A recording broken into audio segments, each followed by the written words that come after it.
Aura dari kedua senjata itu begitu kuat, hingga udara di sekitar mereka terasa berat. Rombongan itu berdiri terpana, merasakan kekuatan murni yang terpancar dari artefak tersebut. Namun, keheningan itu segera pecah ketika Alaric melangkah maju. Pandangannya tertuju pada perisai. Saat Alaric menyentuh tepi perisai cahaya abadi, cahaya terang meledak dari artefak tersebut. Dalam sekejap, ruangan itu lenyap dari pandangan. Alaric tiba-tiba mendapati dirinya berdiri di dalam dunia kosong yang dipenuhi kabut keemasan. Dari balik kabut, bayangan dirinya muncul. Sosok itu berbentuk persis seperti dirinya, tetapi matanya bersinar keemasan dengan aura yang terasa jauh lebih menekan. Bayangan itu berbicara dengan suara berat, menggema seperti suara dewa. Apakah kau cukup layak untuk memikul beban cahaya ini? Hanya mereka yang memiliki hati murni yang mampu membawa perisai ini. Tetapi kau, Alaric, apakah hatimu benar-benar ingin menanggung beban ini? Mengingat usiamu sudah tidak lagi muda. Alaric terdiam sejenak, melihat ke arah bayangannya. Kata-kata itu mengguncang hatinya. Bayangan itu terus berbicara. Alaric, kau telah memimpin banyak orang, tetapi berapa banyak dari mereka yang telah kau korbankan? Apakah keadilanmu murni atau hanya alasan untuk membenarkan tindakanmu? Jika kau memilih kekuatan ini, kau harus rela menghadapi konsekuensi dari keputusanmu. Tiba-tiba, penglihatan itu berubah. Alaric melihat dirinya memimpin anggota guildnya, tetapi di bawah komandonya, beberapa dari mereka gugur. Ia dihantui oleh wajah-wajah mereka, tatapan penuh kepercayaan yang kini lenyap. Bayangan itu kembali berbicara. Kau bisa memiliki kekuatan untuk menyelamatkan semuanya. Tapi apakah kau memilih jalan itu meskipun mengorbankan hati nuranimu? Pilihlah kekuatan yang mutlak atau integritas yang tidak tergoyahkan sebagai seorang pemimpin. Dengan tekad yang bulat, Alaric menatap bayangannya. Aku memang tidaklah sempurna, dan aku mungkin telah gagal di masa lalu. Tapi aku tidak akan pernah menyerah pada prinsipku untuk melindungi mereka. Sekalipun aku sudah tua, bukan berarti aku akan berhenti untuk menegakkan keadilan. Selama aku masih hidup, aku akan terus berjuang untuk kebenaran. Bayangan itu tersenyum samar sebelum ia lenyap. Kabut menghilang dan Alaric kembali ke kuil. Perisai itu kini bersinar lembut di lengannya, menyatu dengan dirinya. Sementara Alaric menghadapi ujian, Bon melangkah maju ke arah pedang besar Dewa Perang. Ia menggenggam ganggang pedang itu dengan tangan penuh kekuatan. Tetapi pedang itu tidak bergerak sedikit pun. Bon mengerutkan dahi, mencoba lebih keras, tetapi pedang itu terasa seperti memiliki berat ribuan ton. Suara gema menggema di seluruh ruangan. Hei, hitam kecil, kekuatan saja tidak akan cukup untuk membawa pedang ini. Apakah kau rela menyerahkan segalanya untuk tujuan yang lebih besar? Tiba-tiba, Bon mendapati dirinya dikelilingi oleh ilusi.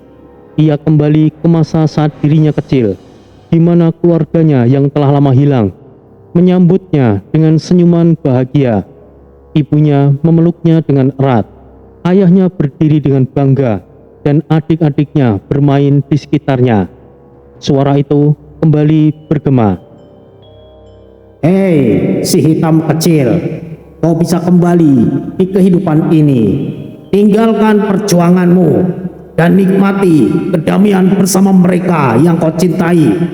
Tetapi jika kau memilih pedang ini, kau harus menyerahkan semuanya, termasuk kesempatan untuk kembali. Bon terdiam. Ia menatap wajah-wajah keluarganya yang penuh kasih, tetapi bayangan perjuangan dan rekan-rekannya yang selama ini mereka perjuangkan, ia mengepalkan tinjunya. Mereka hanyalah masa lalu. Jangan membodohiku dengan ucapan aku bisa kembali ke masa lalu. Jahanam. Aku memiliki keluarga kecilku sendiri sekarang. Tanggung jawab yang harus aku lakukan, bukan lari ke masa lalu. Aku tidak akan menyerah. Mereka membutuhkan aku. Tidak, dunia membutuhkan aku. Saat ia mengatakan itu, ilusi itu memudar dan Bond kembali ke kuil. Suara itu berbicara untuk terakhir kalinya. Bagus, kau telah memilih jalanmu. Pedang ini kini milikmu. Gunakanlah dengan bijak. Kau telah ditakdirkan manusia hitam. Ingat, perjalananmu untuk kedepannya tidak akan mudah. Kau selalu menyebutku hitam kecil. Memangnya kenapa jika aku hitam? Hitam-hitam begini aku tuh manis, tahu? Tiba-tiba, pedang besar Dewa Perang menyala dengan energi terang, menyatu dengan tubuh Bond. Pedang itu kini terasa ringan di tangannya, seolah-olah dirancang khusus untuknya. Saat kedua artefak itu diambil, gemuruh keras menguncang kuil. Mekanisme perlindungan kuil aktif, menyebabkan dinding-dinding runtuh dan lantai terbelah. Alaric, Bond, dan Khorgar segera bersiap untuk melarikan diri. Kini, Bond tidak lagi petarung yang mengandalkan ketahanan fisiknya yang absolut. Tapi, dengan pedang besar Dewa Perang di tangannya, mungkin Bond tidak akan terkalahkan. Padang pasir yang luas membentang di sekeliling kota Zerzura, menciptakan kontras dengan keindahan kota itu sendiri. Sebuah guild yang megah, Dustborn Vanguard, berdiri kokoh di bagian pinggiran kota, dikelilingi oleh pasir yang berkilauan di bawah sinar matahari. Di dalamnya, Tori tampak sibuk menangani berbagai urusan organisasi.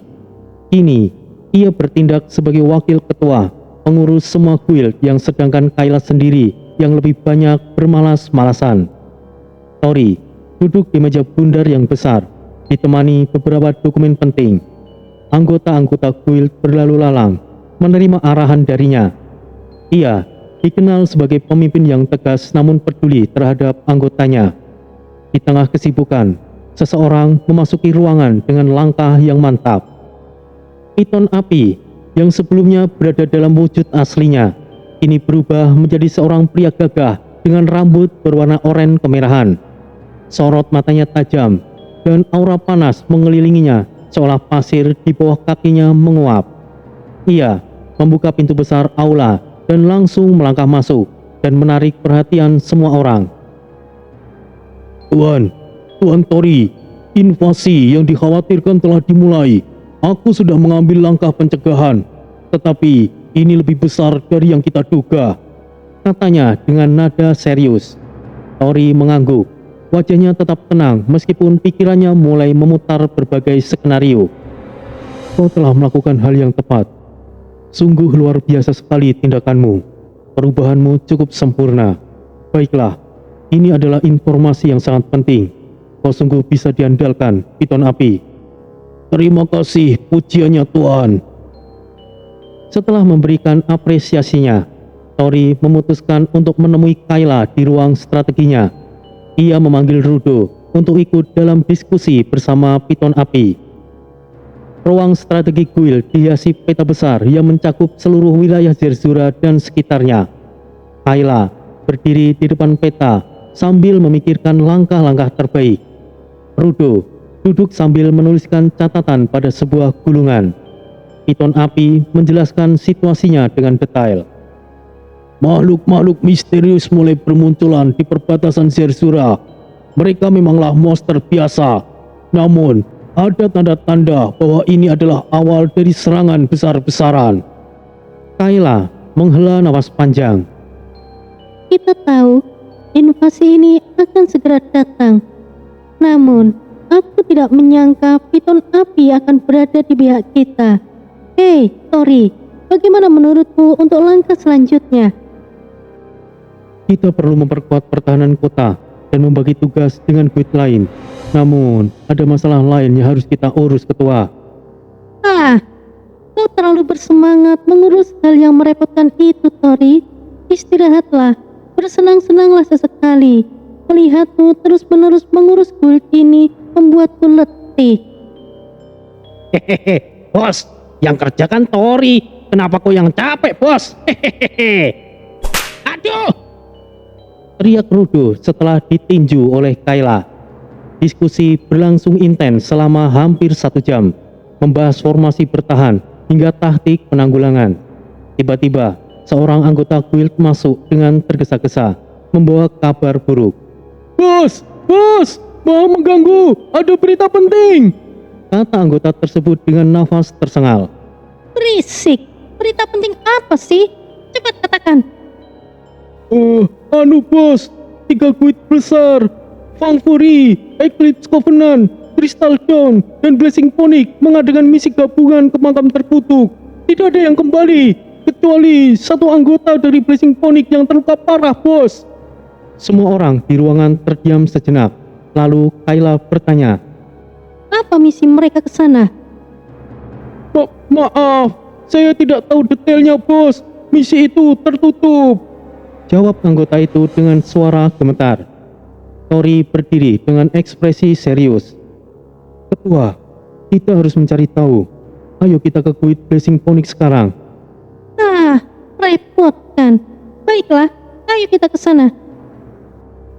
Guild Blessing Phoenix berada di sisi lain Zerzura, sebuah bangunan megah yang menonjol dengan warna merah dan emas. Di sana, suasana tegang terasa kental. Para anggota tampak murung, sementara beberapa tokoh penting dari guild lain sudah berkumpul di aula utama, termasuk Ketua Iron Titans, Shadowvale, dan Silver Aegis. Ketua Iron Titan, Grom, berdiri dengan tangan terlipat, tampak tidak sabar. Nick dari Shadowvale menyadarkan diri di dinding, wajahnya serius namun penuh rasa ingin tahu. Alaric dari Silver Aegis duduk dengan tenang, memperhatikan situasi.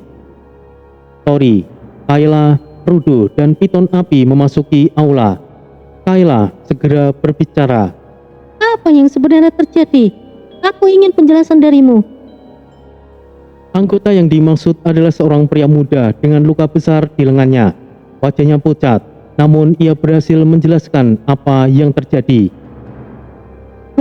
Kami ditugaskan untuk menyelidiki makam terkutuk. Namun, semuanya berubah menjadi bencana. Peruntuhan itu penuh dengan jebakan dan makhluk aneh. Kami bahkan tidak tahu apa yang terjadi pada beberapa rekan kami. Katanya dengan suara yang parau. Ia berhenti sejenak, lalu melanjutkan dengan suara gemetar. Kami bertemu dengan seorang wanita. Dia menyebut dirinya sebagai Zalendra. Dia sangat kuat. Tidak ada yang bisa melawannya. Tori bertanya dengan tajam. Zalendra, kau bilang. Bagaimana dengan Jaka, Yuda, Rama, dan Misael? Kayla dan lainnya terkejut mendengarnya. Tidak untuk para ketua guild lainnya yang sudah tahu lebih dulu. Mereka memutuskan untuk tinggal. Mereka menyuruhku kembali untuk membawa informasi ini.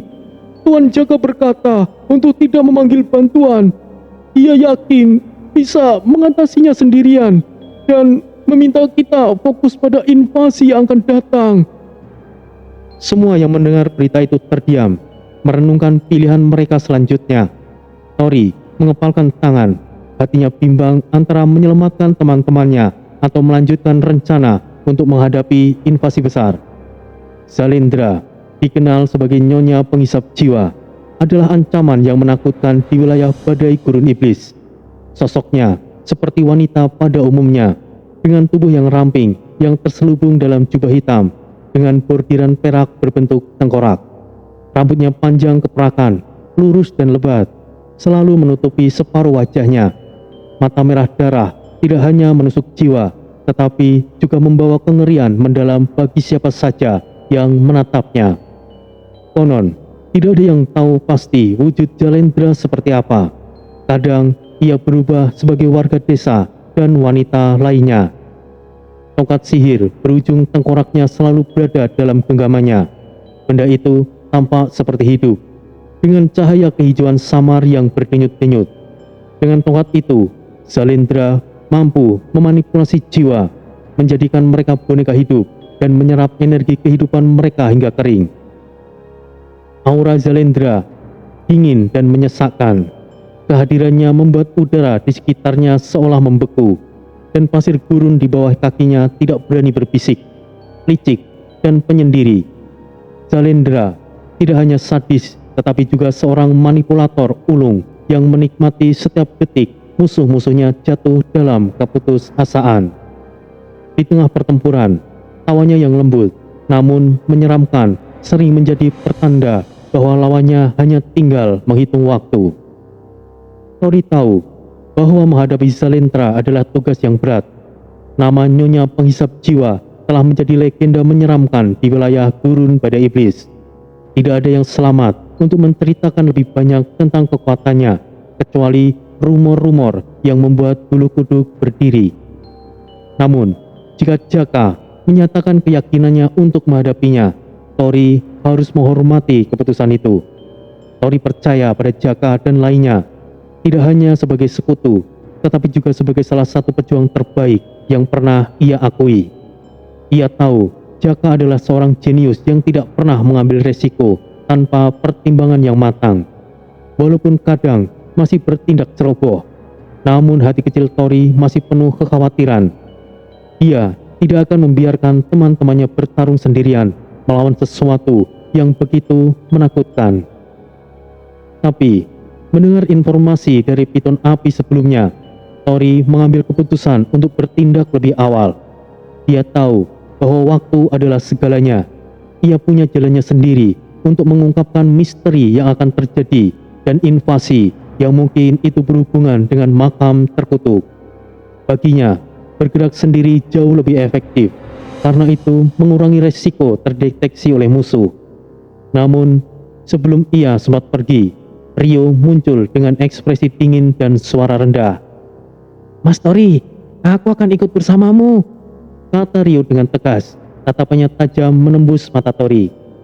Tori awalnya menolak.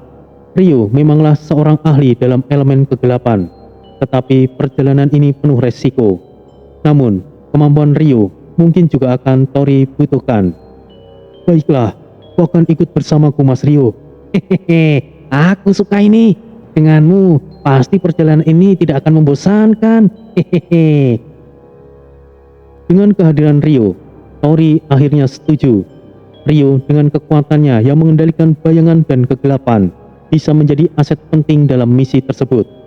Meskipun begitu, Tori tetap mengingatkan Rio untuk berhati-hati dan bertindak hanya sesuai rencana. Di sisi lain, Bon dan Desta juga menyatakan niat mereka untuk ikut. Bon dengan kekuatan tanahnya yang luar biasa dan Desta dengan api yang menghancurkan merasa bahwa mereka bisa membantu. "Des, kami juga akan ikut. Bersama, kita akan jadi lebih kuat." Namun, Tori tetap tegas. "Kalian lebih dibutuhkan di Zerzura.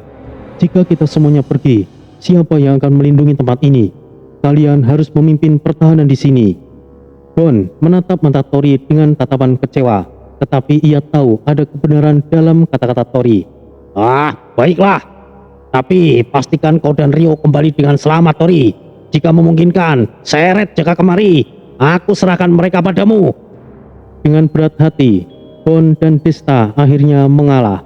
Mereka berdiri di pintu kuil, menyaksikan Tori dan Rio bersiap untuk berangkat. Saat malam hari mulai menyelimuti Zerzura, Tori dan Rio meninggalkan kuil di tengah diam-diam. Tak ada yang tahu rute mereka kecuali Piton Api. Bersama Piton Api, mereka akhirnya mulai melakukan pergerakan. Ketiganya berjalan melalui gurun yang luas, ditemani oleh angin malam yang dingin dan suara pasir yang bergesekan dengan langkah mereka. Rio dengan jubah hitam kemerahan yang membaur dengan kegelapan berjalan dengan penuh kewaspadaan. Sementara itu, Tori melangkah dengan mantap, matanya tertuju pada cakrawala. Piton Api memimpin jalan menuju tempat yang ia sebutkan sebelumnya. Langit malam dipenuhi bintang, tetapi tidak ada keindahan yang bisa mereka nikmati di depan mereka tantangan besar menanti, dan mereka tahu bahwa setiap langkah mendekatkan mereka pada bahaya yang mungkin menjadi akhir hidup mereka. Tori menggenggam erat tombak naga emasnya di punggungnya, sementara Rio merasakan bayangan di sekelilingnya bergerak gelisah, seolah menyadari ancaman yang semakin mendekat. Akhirnya kita bergerak dengan misi yang sebenarnya. Tori menoleh sekilas, lalu berkata dengan nada yang rendah, "Kita harus tetap fokus. Jangan abaikan apapun, Mas Rio. Kita tidak tahu apa yang akan menghadang kita nanti." Dengan hati yang penuh tekad, mereka melanjutkan perjalanan, menyongsong malam yang penuh misteri di gurun badai iblis. Rombongan Tori berjalan memasuki pinggiran hutan, tempat yang sebelumnya dihuni oleh sebuah pemukiman kecil. Namun, pemandangan yang menyambut mereka mengisyaratkan bahwa sesuatu yang kelam telah terjadi. Bekas pertarungan terlihat jelas di sekitar pemukiman. Rumah-rumah yang dulunya berdiri kokoh kini hancur sebagian, dengan jejak cakaran besar di dinding dan sisa-sisa api yang telah padam menyelimuti reruntuhan. Jalan setapak dipenuhi bekas darah yang mengering, bercampur tanah dan terinjak oleh kaki-kaki besar makhluk buas. Namun, tidak ada satupun manusia di sana. Sebaliknya, tubuh monster-monster dengan berbagai ukuran tergeletak tidak bernyawa. Sebagian terpotong-potong, lainnya hangus oleh api atau hancur menjadi serpihan kecil. Bau busuk menyengat dari tubuh mereka yang mulai membusuk, membuat suasana semakin mencengkam. Apakah di sini desa yang berdampak invasi sebelumnya, Piton Api? Piton Api mengangguk setelah memeriksa lokasi itu dengan seksama.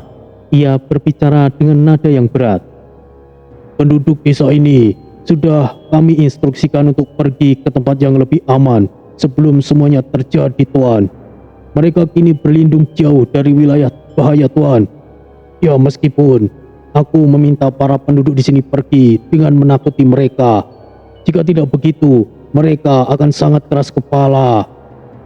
Mendengar hal itu, Tori menghela nafas lega, lalu tersenyum puas.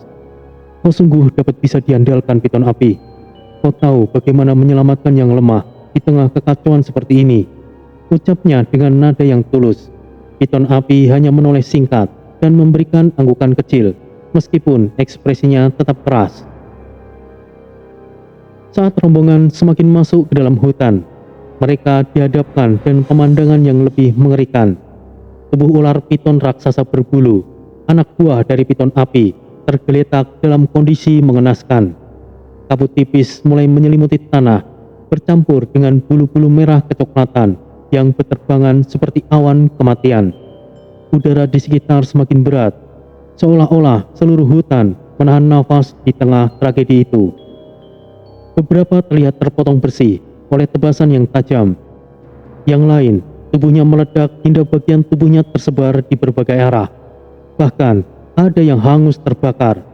Bulu-bulu merah kecoklatan yang lebat dari ular-ular itu berterbangan di udara, berbaur dengan darah yang telah mengering di tanah. Aroma kematian begitu kuat, membuat udara di sekitar terasa lebih berat. Raungan Piton Api menggema dengan kekuatan yang dahsyat, membuat daun-daun di pepohonan berguguran dan tanah bergetar harus. Suaranya bukan hanya penuh amarah, tetapi juga duka yang mendalam. Piton Api yang biasanya tenang tiba-tiba meraung dengan keras. Suaranya gemuruh menggema hingga seluruh penjuru hutan.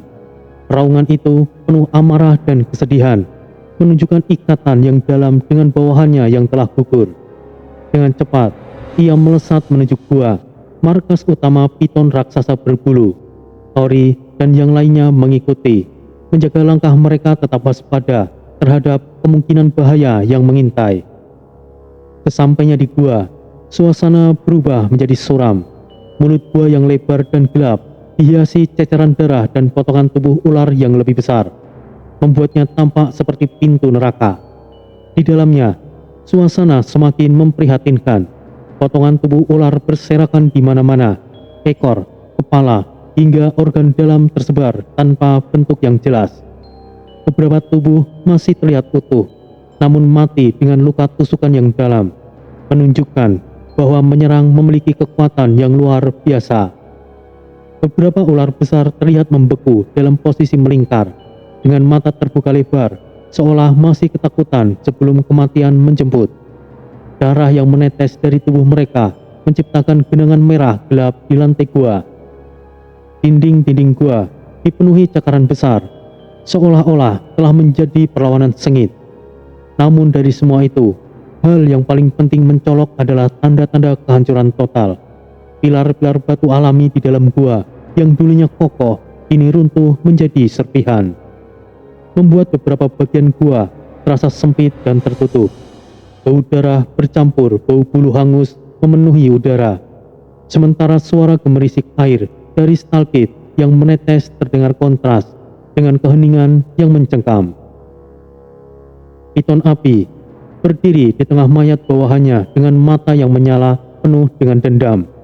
Giginya terkatup rapat, berusaha menahan raungan lain yang hampir keluar dari tenggorokannya. Siapapun yang melakukan ini akan aku bakar hingga menjadi abu. Tori memandangi pemandangan itu dengan rahang mengeras. Ini bukanlah sekedar serangan biasa. Seluruh bawahanmu, mereka telah dibantai tanpa ampun. Siapa yang bisa melakukan ini? Gumam Tori dengan pelan. Piton api yang berdiri di tengah tubuh-tubuh bawahannya yang berserakan, mengamati sekeliling dengan mata berkilauan penuh murka. Ini bukanlah ulah makhluk liar biasa, Tuan. Ini sesuatu yang lebih terorganisir dan lebih berbahaya. Anak buahku tidak akan kalah hanya dengan monster biasa. Tori mendekat, mengepalkan tangannya. Apakah ini tanda invasi kedua? Atau mungkin sesuatu yang lebih besar sedang mengincar wilayah ini? Rio perhatikan sekelilingnya. Kita tidak punya banyak waktu untuk berspekulasi. Kita harus mencari tahu apa yang terjadi dan siapa dalang di balik pembantaian ini sebelum semuanya terlambat. Suasana di gua menjadi berat. Setiap anggota rombongan merasa bahwa bahaya akan mereka hadapi adalah sesuatu yang jauh lebih besar dari sekedar pertarungan biasa. Rio sepertinya merasakan sesuatu kehadiran. Mas Tori, ada pergerakan dari arah sana, ucap Rio menuju keluar gua. Rio berhenti sejenak, matanya tajam menatap ke arah luar gua. Ada sesuatu di sana, Mas Tori, sepertinya itu. Suasana mendadak hening, hanya terdengar suara gemerisik air dari stalaktit di dalam gua. Semua anggota rombongan langsung memasang kewaspadaan penuh. Piton api yang biasanya tegar tampak lebih tegang dari sebelumnya. Matanya bersinar tajam, bulu-bulu merahnya berdiri menandakan kemarahannya yang terpendam. Udara di sekitar mereka terasa berat, seolah-olah ancaman baru sedang mendekat. Semuanya tetaplah waspada, perintah Tori dengan nada tenang namun penuh kewibawaan. Mereka bergegas menuju ke arah yang dimaksud Rio.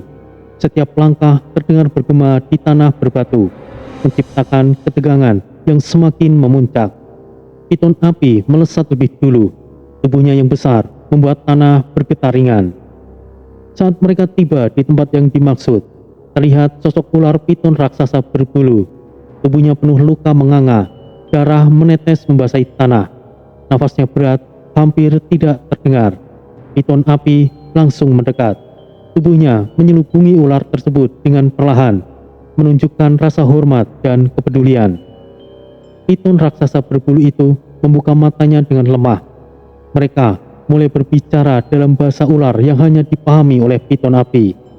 Setiap desisan dan gerakan tubuh mereka penuh emosi, seolah-olah percakapan itu mengandung beban yang berat.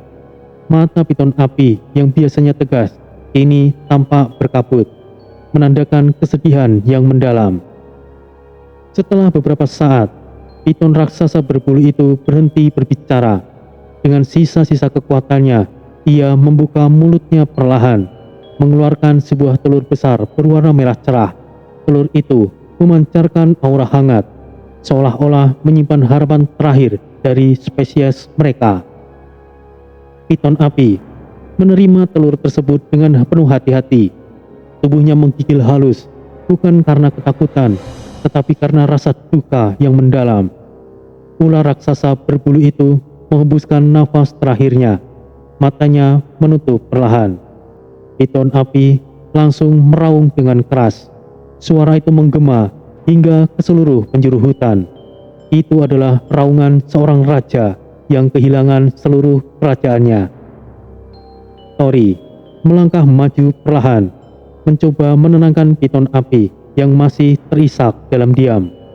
Dia menatap telur merah itu dengan kagum, menyadari betapa berharganya telur tersebut. Piton api, aku punya cara untuk melindungi telur ini, kata Tori dengan nada lembut namun penuh keyakinan. Ia mengeluarkan sebuah buku besar yang bersinar samar, buku jiwa miliknya. Aku bisa menyimpan telur itu ke dalam buku jiwa. Kau tidak perlu khawatirkan itu, Piton api. Piton api menatap Tori sejenak, matanya penuh rasa percaya. Aku percayakan segalanya padamu, Tuhan. Desisnya pelan, suaranya yang jarang terdengar dari makhluk sebesarnya. Tori menyentuh telur itu perlahan. Sebuah cahaya hangat terpancar dari telapak tangannya. Sumber naga miliknya mengalir masuk ke dalam telur. Telur itu bersinar lebih terang, memancarkan aura. Sesuatu yang luar biasa sedang terjadi di dalam telur tersebut. Aku tidak tahu seperti apa makhluk yang akan lahir nanti, tapi aku yakin ia akan menjadi sesuatu yang hebat, gumam Tori dengan pelan. Telur itu perlahan menghilang, tersimpan ke dalam buku jiwa. Atmosfer berat yang tadinya menyelimuti mereka sedikit mereda, meskipun kesedihan piton api tetap terasa di udara. Setelah menguatkan dirinya, piton api mulai menjelaskan apa yang ia dengar dari ular piton berbulu sebelumnya. Ini bukanlah invasi kedua, Tuan. Ini adalah serangan terencana. Para penyerang tidak datang untuk menghancurkan Sihir Sura, tetapi untuk menghabisi seluruh piton berbulu.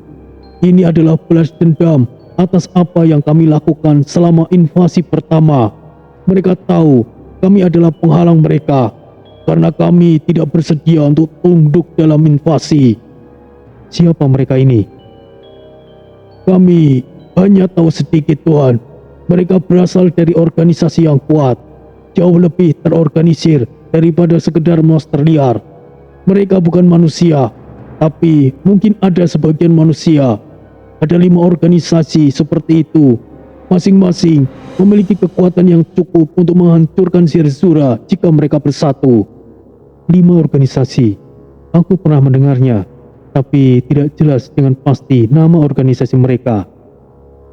Mereka adalah, Piton api menjelaskan, Obsidian Warden, berfokus pada kegelapan dan nekromansi.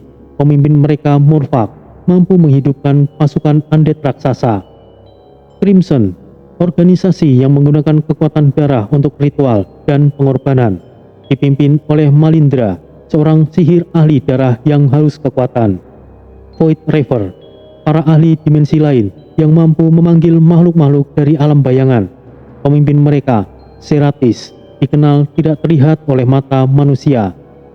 Black Serpent, berbasis pada racun dan ilmu alkimia, dipimpin oleh Karis, seorang alkemis yang tubuhnya penuh dengan racun.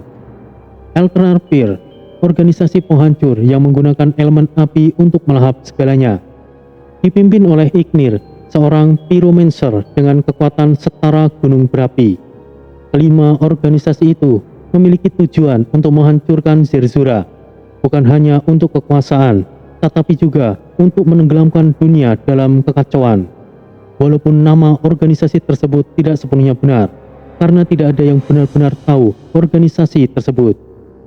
Kini, rombongan Tori harus memutuskan langkah mereka selanjutnya, karena ancaman ini jauh lebih besar daripada yang pernah mereka bayangkan.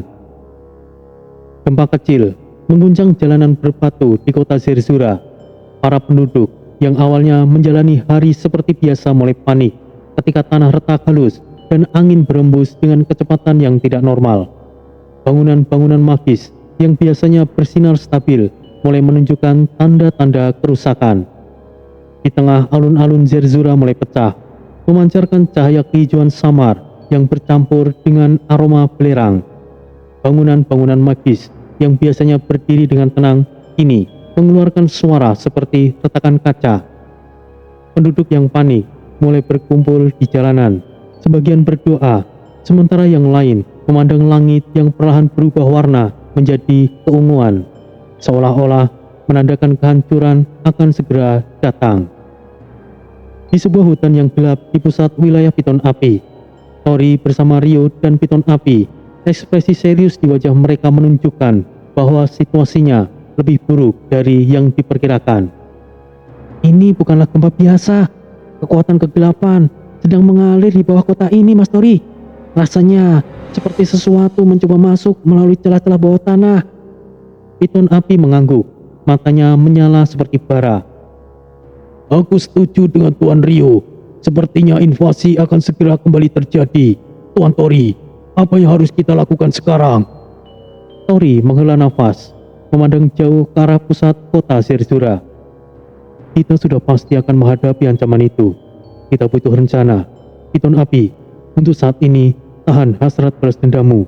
Sepertinya kita akan kembali ke kuil terlebih dahulu. Aku akan ikut keputusan Anda, Tuan. Mas Tori, sekarang akan semakin sulit bagi kita untuk mendapatkan kunci arus waktu. Jika kita terang-terangan untuk itu, kita jelas akan dicap sebagai penjahat oleh warga kota Zerzura. Apa yang akan kita lakukan, Mas Tori? Kita memang butuh kunci itu, Mas Rio, tapi bukan dengan menghancurkan kota Zerzura. Saat ini, kunci arus waktu adalah sesuatu hal yang tabu. Kita akan memikirkan cara lain nanti. Aku tidak tahu tujuan kalian tentang kunci arus waktu, tapi aku percaya kalian tidak memiliki niat yang buruk. Aku yakin kalian punya alasan lain. Apapun itu, aku akan mendukung Anda, Tuan. Sahut Piton Api dengan yakin. Tori mengangguk. Ia tahu bahwa bertahan adalah pilihan terbaik untuk saat ini. Dengan keputusan itu, mereka segera meninggalkan hutan untuk kembali ke kuil di luar Zerzura, tempat para petarung dan sekutu mereka menunggu. Di luar tembok Zerzura, pemukiman besar berdiri kokoh. Tenda-tenda besar, markas kuil, dan arena latihan tersebar di seluruh area. Tempat itu adalah rumah bagi para petarung terbaik dari berbagai kuil yang sering bertugas melindungi Zerzura dari ancaman luar sebagai garda terdepan. Saat Tori, Rio, dan Piton Api melangkah masuk, mereka disambut oleh Desta dan Bon. Desta berlari ke arah Tori, suaranya penuh dengan semangat. Kau kembali, Des. Aku kira aku akan pergi lama. Situasinya buruk, Dul. Kekuatan magis di Zerzura mulai tidak stabil. Kunci arus waktu adalah alasan dibalik semua ini. Para organisasi gelap sedang mengincarnya.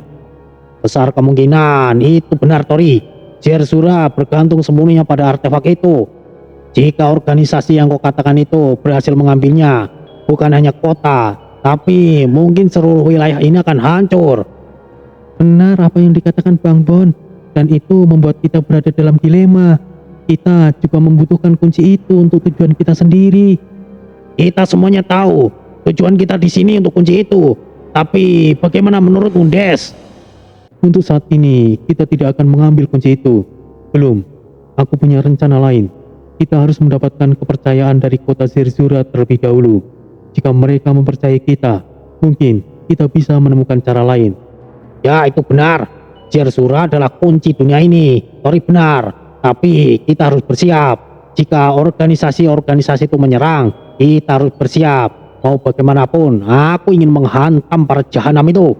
Hehehe, jika itu terjadi, kita akan membuat mereka menyesal, Bang Bon. Desta menghela nafas panjang. Ia tahu Tori memikul beban yang berat, tapi ia percaya pada keputusannya. Di sisi lain, di sebuah gua gelap di bawah tanah, para pimpinan organisasi gelap berkumpul. Kunci itu adalah milik kita. Dengan itu, kita bisa membuka pusaran dimensi dan membawa pasukan bayangan dari alam gelap ke dunia ini.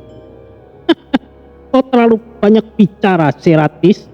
Kita hanya butuh kunci untuk satu hal, memanggil dewa iblis lain untuk menandingi Zalendra dan dua sosok lainnya itu. Dengan itu, kita tidak perlu lagi hidup dalam tekanan. Diamlah kalian berdua. Rencana kita sudah jelas. Kirim pasukan kita untuk menyerang Zerzura. Biarkan mereka kewalahan. Ketika mereka sibuk bertahan, kita akan menyusup ke pusat kota dan mengambil kunci itu. Lalu bagaimana kita akan menghadapi para guild itu? Mereka cukup merepotkan, dan juga belum lagi dengan kesatria Zerzura. Kenapa? Kenapa kau mengkhawatirkan guild itu? Jumlah akan tetap menjadi kekuatan besar. Kita tidak kekurangan jumlah. Saat mereka melemah, mereka bukanlah apa-apa bagi kita. Malam itu, Tori, Desta, Bon, Ryu dan Piton Api berkumpul membahas strategi. Zerzura mungkin berada dalam bahaya besar. Kita tahu organisasi gelap itu akan menyerang dalam waktu yang dekat. Untuk saat ini, informasi ini hanya kita saja yang tahu. Aku rasa banyak mata-mata di wilayah ini, bahwa di dalam kota Zerzura. Lalu, apa tindakan kita, Des? Sebenarnya, ini bukanlah urusan kita. Tapi jika kita ingin mendapatkan kepercayaan dari kota Zerzura, maka kita harus bertindak. Ya, sekalipun ini bukanlah tanggung jawab kita, aku tidak akan tinggal diam. Kulit Iron Titan telah memperlakukan aku dengan baik. Aku tetap akan bertindak. Aku akan mengikuti keputusan Tuan Tori. Aku pernah ikut dalam invasi dulu, jadi aku paham pergerakan strategi penyerangan para monster itu. Sahut Piton Api bersemangat. Kita mungkin tidak punya banyak waktu, tapi kita akan tetap bertarung. Ingat, ini bukan hanya tentang melindungi Zerzura, ini tentang menyelamatkan semua orang yang ada di sini. Untuk saat ini, lupakan tujuan kita. Setelah ini selesai, kita akan menyusul Jaka dan lainnya. Tori mempertegas keputusannya. Dengan rencana itu, Tori dan lainnya memulai persiapan. Mereka tahu bahwa pertempuran ini mungkin akan menentukan segalanya. Bukan hanya untuk Zerzura, tetapi juga untuk mereka sendiri. Di dalam gua yang gelap yang tersembunyi jauh di bawah gurun, para pimpinan organisasi gelap berkumpul di sebuah ruangan besar yang diterangi oleh obor hijau yang berkelap-kelip, seolah-olah hidup. Masing-masing duduk di atas tahta kasar yang dipahat dari batu hitam. Sementara udara terasa berat oleh aroma dupa dan darah. Zeratis, pemimpin Void River, menatap lingkaran di tengah ruangan. Tempat simbol magis berkedip dengan energi ungu yang gelap. Kunci arus waktu adalah sesuatu cara untuk membuka pusaran dimensi. Di sana, pasukan bayangan kita dapat mengalir tanpa batas. Kita akan merobek dinding realitas, membawa kehancuran ke dunia ini, dan akhirnya mengambil alih segala yang ada. Ucap Zeratis, suaranya bergaung seperti gema di jurang tidak berdasar. Amadure, pemimpin Crimson Pact, mendengus sinis sambil mengamati cawan darah yang dipegangnya. Omong kosong, Zeratis. Kunci itu lebih dari sekedar alat untuk memanggil pasukanmu. Dengan itu, ritual darah kita akan mencapai puncaknya. Aku akan membangkitkan para makhluk kuno yang terkutuk. Mereka akan menghancurkan segalanya, termasuk Zerzura dan kesatria bodohnya. Dunia ini hanya butuh satu penguasa, yaitu aku. Bahkan para dewa iblis harus tunduk padaku, katanya dengan suara serak dan penuh kemarahan. Karis, pemimpin Black Serpent, menyeringai licik. Sisik hijau di wajahnya berkilau dalam cahaya. Omong kosong kalian membosankan. Kita punya rencana sederhana. Biarkan Zerzura sibuk dengan para guild mereka. Kita kirimkan pasukan serangan besar-besaran. Sementara tim bayangan kita menyusup untuk mengambil kunci itu. Kunci itu milik kita semua, bukan hanya milik salah satu dari kalian. Berhati-hatilah, Karis. Ambisi seperti itu bisa membakar dirimu sendiri. Biarkan saja dia mencoba. Jika ia gagal, aku akan meminum darahnya untuk memperkuat ritualku. Mulutmu, apa perlu aku sobek, Amadure? Jangan kau pikir aku akan diam saja Kau merendahkanku. Oh, cobalah kalau begitu, Karis. Cukup. Hentikan kalian berdua. Kita harus bersatu untuk saat ini. Jangan saling bertikai. Hal ini akan memperlemah kita. Keputusan mereka akhirnya dibuat. Invasi Zerzura dimulai besok malam. Sementara itu, para pembunuh bayangan dikirim terlebih dahulu untuk mencari celah di pertahanan Zerzura. Di sisi lain, Tori, Desta, dan Rio memasuki kota Zerzura ditemani oleh piton api. Mereka bisa memasuki kota karena rekomendasi dari orang tua yang dulu sering berikan misi kepada Tori, pemilik ladang, dan juga yang misinya untuk mencarikan empedu ular piton raksasa berbulu. Kota Zerzura terasa seperti dunia yang benar-benar berbeda dibandingkan dengan gurun liar di luar. Bangunan-bangunan megah yang terbuat dari kristal bersinar dengan cahaya lembut. Sementara air terjun kecil yang dipenuhi energi magis mengalir di sepanjang jalanan. Penduduknya berpakaian indah, memancarkan aura yang elegan dan ramah, meskipun ketegangan tersembunyi jelas terlihat di wajah mereka. Desta menatap sekeliling dengan kagum. Tangannya terangkat untuk menyentuh salah satu dinding kristal yang bersinar. Ini luar biasa. Aku tidak pernah membayangkan tempat seperti ini ada di tengah gurun. Piton api mengangguk sambil memandang penuh rasa hormat. Zerzura adalah mahakarya yang magis. Energi dari kunci arus waktu mengalir melalui setiap sudut kota ini. Inilah mengapa kota ini begitu sempurna dan begitu rentan. Aku yang sebagai seorang terakhir dari monster sungguh beruntung bisa masuk kemari. Rio yang berjalan di belakang mereka mengamati penduduk kota yang melirik mereka dengan hati-hati. Mereka tahu jika kita orang luar. Aku bisa merasakan kecurigaan mereka. Tori menghela nafas, berhenti di sebuah air mancur yang memancarkan cahaya biru muda.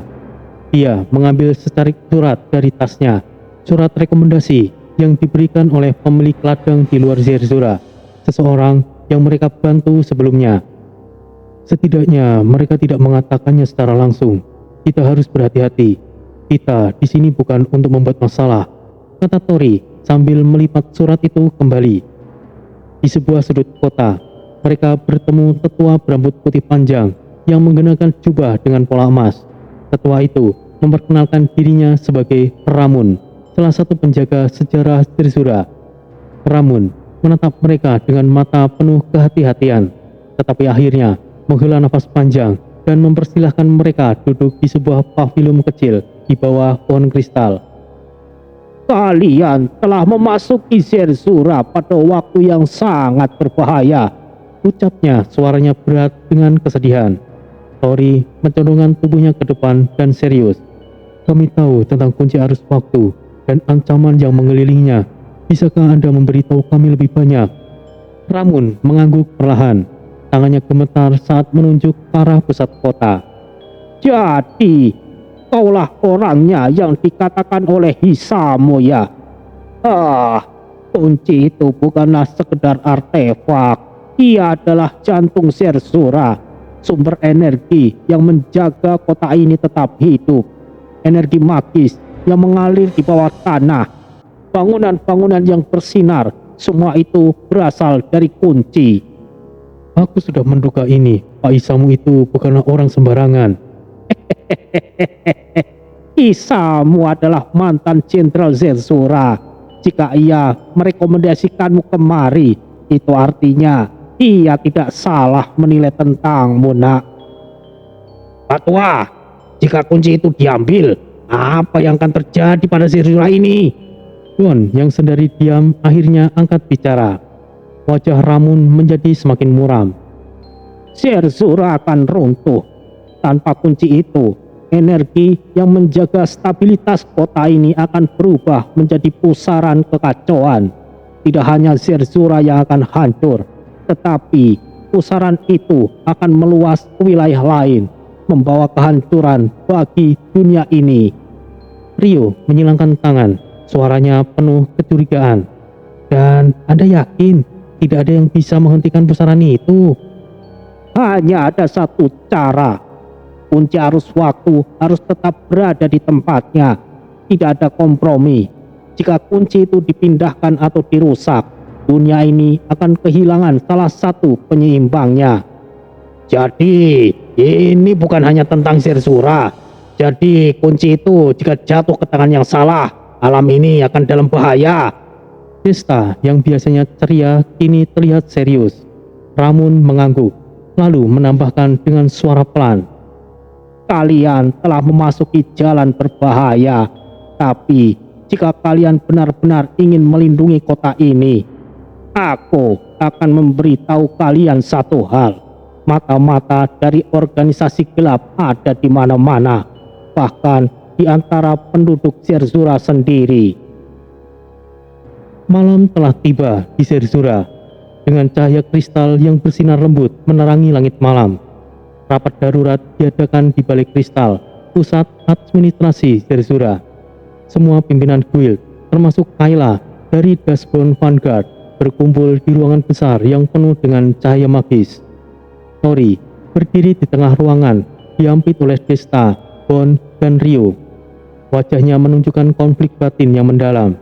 Di satu sisi, ada Zerzura yang membutuhkan pelindungannya. Di sisi lain, rekan-rekannya yang terjebak di makam terkutuk mungkin menunggu pertolongan. Kayla, ketua Dashbound Vanguard, maju beberapa langkah. Perawakannya tinggi, dengan rambut coklat keemasan yang terikat rapi, dan matanya memancarkan ketegasan seorang pemimpin. Tori, aku tahu ini bukanlah keputusan mudah bagimu. Tapi kau harus memahami sesuatu. Zerzura bukanlah sekedar kota. Jika kota ini jatuh, dampaknya akan meluas ke seluruh wilayah. Kunci arus waktu adalah sumber energi magis yang menjaga keseimbangan alam ini. Jika itu hilang, kita semua akan menghadapi kekacauan yang tidak terbayangkan. Aku mengerti ketua, tapi rekan-rekanku terjebak di makam terkutuk juga mungkin membutuhkan bantuan.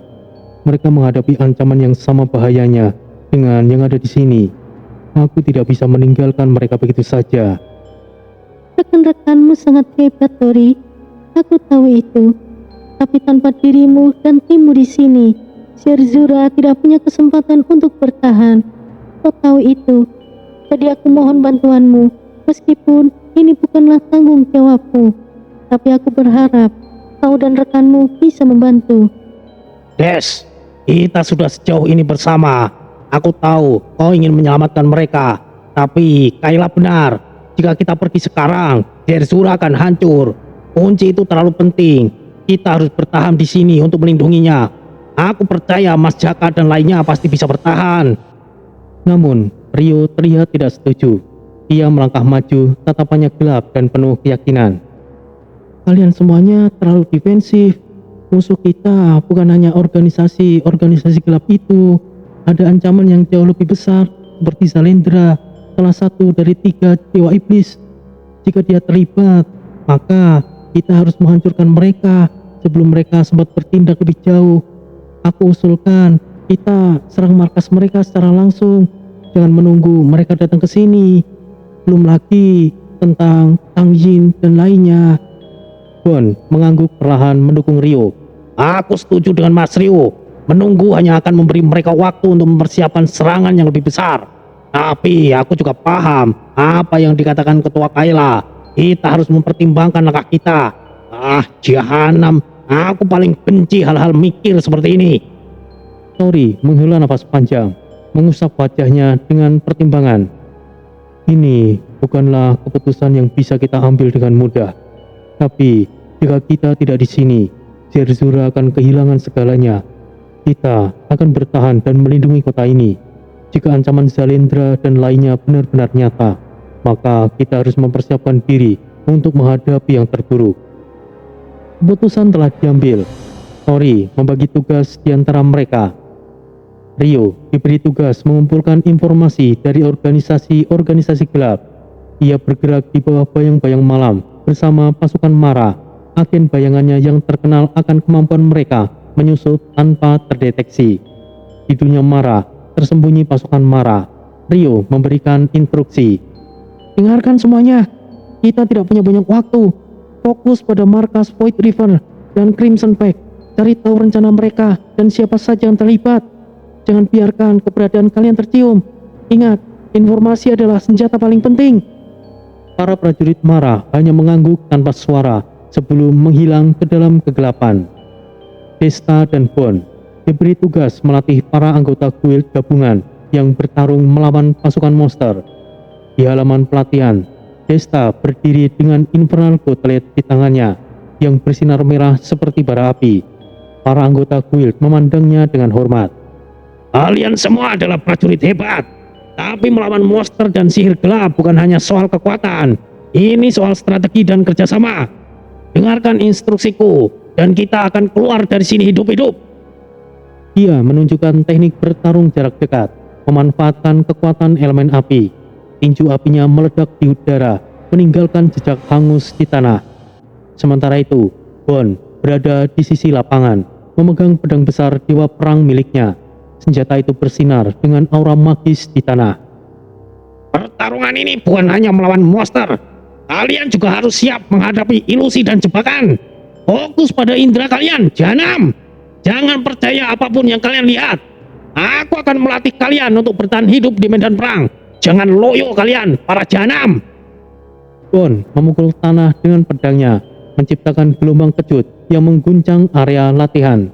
Para prajurit berusaha menyeimbangkan diri mereka sambil mengagumi kekuatan Bond. Di malam yang sama, Tori bertemu Kayla di menara observasi Zerzura.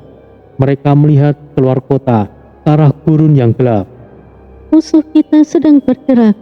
Ini hanya masalah waktu sebelum mereka menyerang. Kau sudah membuat keputusan yang tepat, Tori.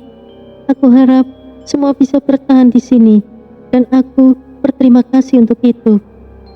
Tidak perlu bersikap seperti itu, Ketua. Aku hanya berharap keputusan ini tidak membuatku kehilangan rekan-rekanku di makam terkutuk.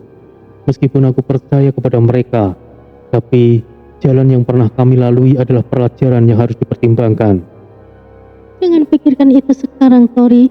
Fokus pada perang ini. Zerzura membutuhkanmu. Kami membutuhkanmu. Aku yakin rekan-rekanmu bisa bertahan. Semua persiapan telah dilakukan. Zerzura kini bersiap menghadapi invasi dari organisasi-organisasi gelap.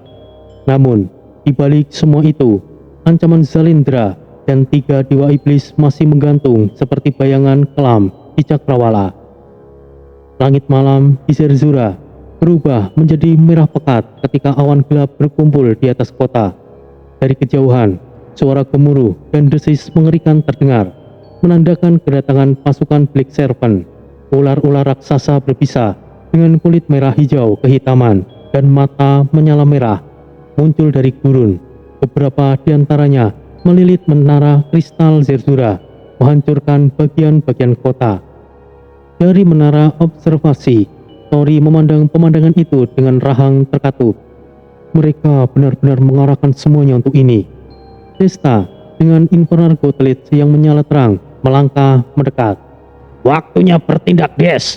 Kalau kita tidak bergerak sekarang, mereka akan menghancurkan kota ini habis-habisan. Rio berdiri di sisi mereka dengan aura kegelapan yang pekat mengelilinginya, tersenyum dengan sinis. Makhluk-makhluk itu hanyalah umpan. Mereka mengalihkan perhatian kita. Aku yakin kekuatan inti mereka ada di belakang. Kita harus langsung menuju pusat komando mereka. Tidak, kita harus bertahan di sini, Mas Rio. Kalau kita membagi kekuatan terlalu tipis, mereka akan menghancurkan Zerzura sebelum kita sempat menyerang balik. Bond muncul dari belakang, membawa pedang besar dewa perangnya yang bersinar dengan aura tanah. Dengar, kita bisa menahan mereka. Aku dan Desta akan menjaga para prajurit di garis depan. Kau dan Rio fokus untuk menghancurkan pusat serangan mereka. Itu cara yang terbaik. Baiklah, Desta, Bond, kalian pimpin pasukan di garis depan. Rio, ayo kita temukan pusat serangan mereka dan hancurkan dari akarnya. Oke, siap Mas Tori. Mereka akhirnya langsung bergerak. Di jalanan utama Zerzura, Desta berdiri di depan para prajurit yang gemetaran melihat makhluk-makhluk itu. Infernal Gauntletnya memancarkan api yang menjilat-jilat udara. Dengarkan kalian semuanya, ini bukan saatnya takut. Mereka mungkin besar dan berbisa, tapi mereka bisa mati. Ikuti perintahku dan kita akan keluar dari sini hidup-hidup. Piton api dalam wujud seekor ular raksasa berapi yang bersinar merah menyala melingkar di belakang Desta, menambah semangat para prajurit. Dengan gerakan cepat, Desta melompat ke depan. Tinju apinya menghantam salah satu ular besar. Ledakan besar terjadi, membakar makhluk itu hingga hangus. Lihat, tidak sesulit itu. Ayo maju.